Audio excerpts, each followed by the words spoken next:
The United States owes $39 trillion. You've seen that number. You've probably been told it's a ticking time bomb, that the dollar is doomed, that the whole thing is about to come crashing down. Here's what almost nobody is telling you. There's a hidden buyer for that debt. It's already moving, and it doesn't involve raising your taxes, cutting your benefits, or printing another mountain of money. It involves your phone. And it involves roughly a billion people who right now can't even open a bank account. I'm going to walk you through exactly what's happening, calmly, step by step, because once you see the mechanism, this stops being scary and starts being one of the most interesting financial stories of the decade. By the end of this video, you'll understand something most of the news hasn't connected yet. Let's get into it. Let's start with why this number scares people, because the fear is real and it deserves a straight answer. $39 trillion. The debt crossed 38 trillion, and then it crossed 39 trillion in under 5 months. Budget analysts called that pace staggering, the kind of borrowing speed you basically only see during wartime. And here's the part that actually matters for you. It's not just the size of the debt, it's the interest. The government's net interest bill is now running at the kind of pace that puts it on track for roughly $1 trillion a year. Not paying down the debt, just paying the interest. That's money that can't go anywhere else. So the fear makes sense. The natural question is, who is going to keep lending America this much money? Because a debt only works if somebody's willing to buy it. The US borrows by selling treasury bonds, basically IOUs. For decades, the world lined up to buy them. Other governments, big banks, pension funds. But lately that demand has gotten shakier. You've seen the headlines. Weak treasury auctions, bond market sell-offs, other countries buying less. So that's the real fear underneath the scary number. It's not the debt is big.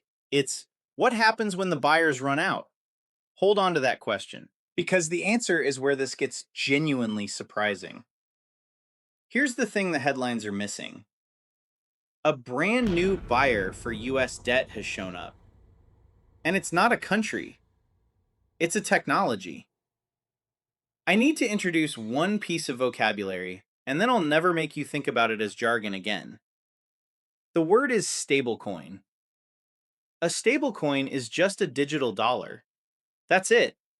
It's a dollar that lives on the internet instead of in a bank. One stablecoin is designed to always be worth one US dollar. The two big ones are called USDT and USDC. But you don't need to memorize that. Just hold on to the simple idea.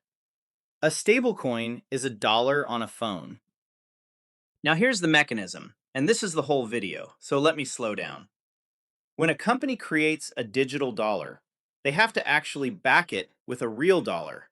Otherwise, it's worthless. So for every digital dollar they issue, they take a real dollar and they have to park it somewhere safe. Where do they park it? US Treasury bonds. Think about what that means. Every time somebody, anywhere in the world, buys a digital dollar, the company that issued it turns around and buys US government debt to back it. The digital dollar and the treasury bond are two ends of the same piece of string. So let me connect this directly back to the fear from a minute ago. The problem was, who keeps buying America's debt? Well, here's a new answer. Every person on Earth who wants to hold a dollar on their phone becomes, without even knowing it, a lender to the US government. That's the hidden buyer. It's not really hidden in the sense of being secret. The White House has openly said, stablecoins are expected to become a significant new buyer of US debt. It's hidden in the sense that the doom headlines aren't connecting it.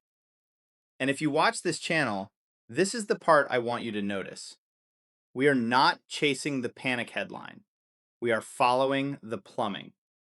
Because the plumbing tells you where the money has to move next. This is also why you're seeing the policy line up behind it.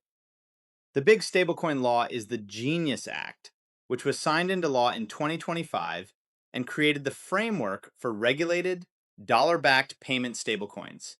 The rules issuers have to follow, the reserve requirements, the anti-money laundering obligations. Then there's the Clarity Act, That's the broader Digital Asset Market Structure Bill still moving through Congress. Different bills, same direction. Washington is building the rails for digital dollars. Regulators, lawmakers, banks, and crypto companies are all moving toward the same basic idea. Dollar backed stablecoins are becoming part of the financial plumbing. When the law, the banking system, and the private sector all point the same way, that's not an accident. That's a strategy. Now, I want to be honest with you, because that's the deal on this channel. The Genius Act is a framework, not a finished product. The agencies are still writing the implementation rules. So this is real momentum, but how fast it scales depends on how that rulemaking lands. I'll tell you what to watch for at the end. If this is clicking for you, if you've never heard the debt explained from this angle, do me a favor and drop a comment. Tell me, had you ever heard that your digital dollar buys a treasury bond? I read these, and I'm genuinely curious how many people knew this. Okay, so digital dollars buy US debt. That alone is a big deal. But it's not the part that made me want to make this video. Here's the part nobody's talking about. A bank account is a privilege. We forget that, because if you're watching this, you almost certainly have one. But step outside the US and Western Europe, and that flips fast. Right now, around the world, about 1.3 billion adults have no bank account at all. None. And over half of them are concentrated in just 8 countries. These are people who, if they want to protect their savings, can't just open a dollar account. The bank is too far away, the fees are too high, or the bank simply won't have them. And a lot of these people live in countries where their own currency is melting. Inflation eating their savings every single month. They would love to hold dollars. They just have no way to do it. Until now.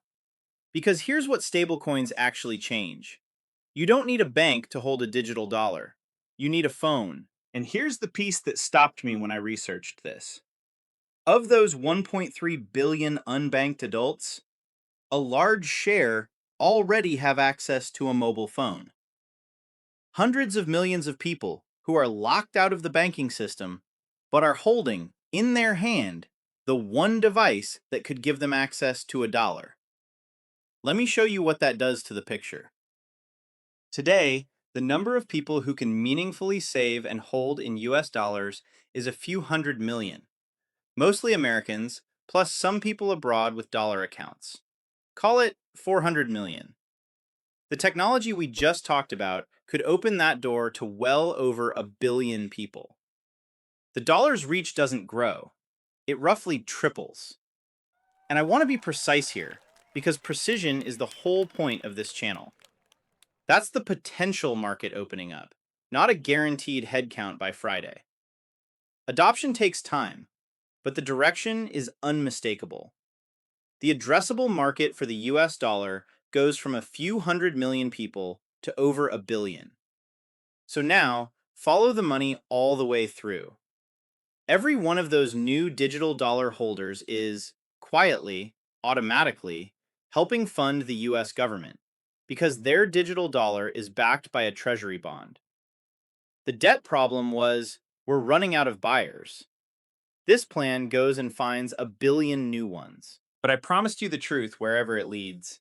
So here's the other side of the table. There are losers in this story. Banks in those countries, they do not want this. For the first time, their citizens can hold a hard, stable currency without ever needing a local bank. That's a real loss of control. And some of those governments will see their own currency sidelined inside their own borders. People choosing digital dollars over the national money. That's a genuine tension. It's great for the dollar, and it's complicated for everybody else. I'm not going to pretend otherwise. And one more honest line. Does this make the $39 trillion debt disappear? No. Let me be very clear about that. Stablecoin demand, even growing fast, is not remotely the size of the whole debt. What it does is add the first major new source of demand for US debt in decades. It's a pressure valve. It is not a cure. Anyone telling you this solves the debt is selling you something. So, what do you actually do with this? You're not buying anything today. This is about seeing the board clearly before most people do. Here's what I'm watching, and what I'd suggest you watch too. Signal 1, Genius Act implementation. The law is on the books, but the agencies are still writing the playbook. Reserve rules, disclosure rules, who can issue. Watch the final rules. If they land in a way that lets regulated stablecoins scale, that's the starting gun. And keep an eye on the Clarity Act, the broader market structure bill, because if that one passes too, the whole digital dollar lane gets a lot wider. Signal 2. Watch the size of the stablecoin market itself. It's public, you can see it. If the total number of digital dollars in the world keeps climbing, that's real money flowing into treasuries in real time. That's the plan working, in numbers you can actually check. Signal 3. Watch how other countries react. When a government suddenly moves to restrict or ban digital dollars, that's not random. That's a government that just realized its own currency is being quietly outcompeted. Their reaction tells you the plan is biting. And here's the bigger lens to leave you with. Think about your own life. Your photos are digital. Your messages, your music, your work, all digital. Almost everything has moved onto the screen in your hand. Money is one of the last things that hasn't fully made that jump. When you look at it that way, a digital dollar isn't some strange crypto experiment. It's just money finally catching up with everything else. That's the real story behind the $39 trillion headline. Not a collapse, a transition. And now you can see it before the rest of the news does. And here's the bigger lens to leave you with. Think about your own life. Your photos are digital, your messages, your music, your work, all digital. Almost everything has moved onto the screen in your hand. Money is one of the last things that hasn't fully made that jump. When you look at it that way, a digital dollar isn't some strange crypto experiment. It's just money finally catching up with everything else. That's the real story behind the $39 trillion headline. Not a collapse, a transition. And now you can see it before the rest of the news does. So here's the one sentence to take with you. The plan to carry that $39 trillion debt isn't austerity, and it isn't the printing press. It's turning the dollar into something a billion new people can hold on a phone, and every one of them helps fund it. I've put a deeper breakdown of how stablecoins actually work, the safe ones versus the risky ones, linked in the description below. If this video opened your eyes, that one is the natural next step. And next week, I'm following one of the threads from today. We talked about the 8 countries where most of the world's unbanked people live. I dug into what's already happening in one of them, and the speed of it genuinely surprised me. That's the next video. Subscribe so you don't miss it. When the financial news confuses or scares you, that's what this channel is for. We follow the plumbing, not the panic, and we go wherever the truth leads. I'll see you in the next one.